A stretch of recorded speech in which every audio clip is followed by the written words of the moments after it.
Sana namang repeat order mga kakubo. Ito yung unang diniliver. Tapos may repeat order na dalawa.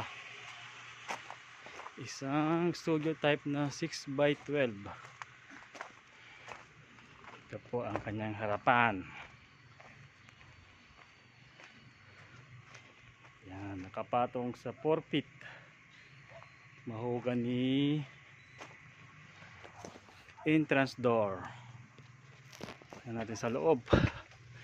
Ito po ay studio type. May TV divider.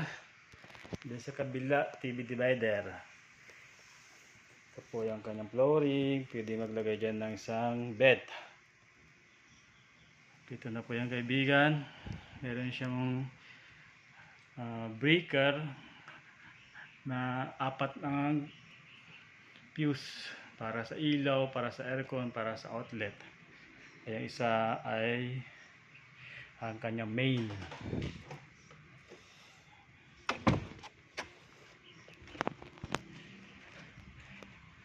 Ito pong ginawa natin na pasadyang hagdan, konkreto na para matibay.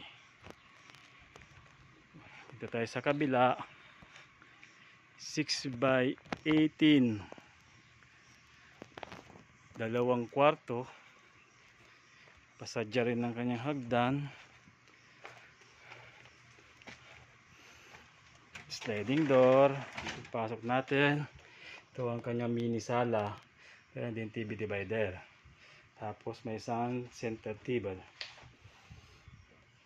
Itong kanyang kwarto. Pasok natin. Malaki ang kanyang kama. Pwede ang queen size bed. Meron tayo naka-ready na cabinet. Tapos sa baba ay yung mga hangeran na lang.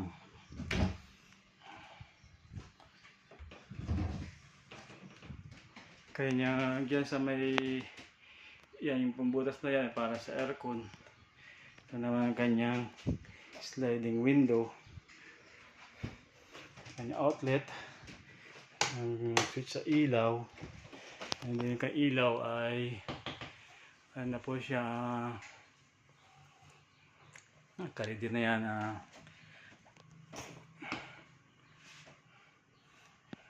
Ito po yung kanyang breaker.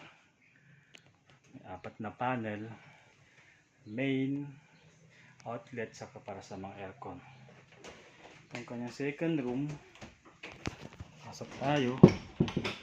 Again, mayroon din siyang saksakan, switch sa ilaw, saksakan na aircon, and then cabinet, and then kanyang ilaw parehas din sa kabilang kwarto, saka dito sa sala. Mga kaibigan, mga kakubo, ito po ay another finished project dito sa Lingayen. Hanggang sa susunod uli, abangan nyo yung mga ibang project namin na aking i-vlog.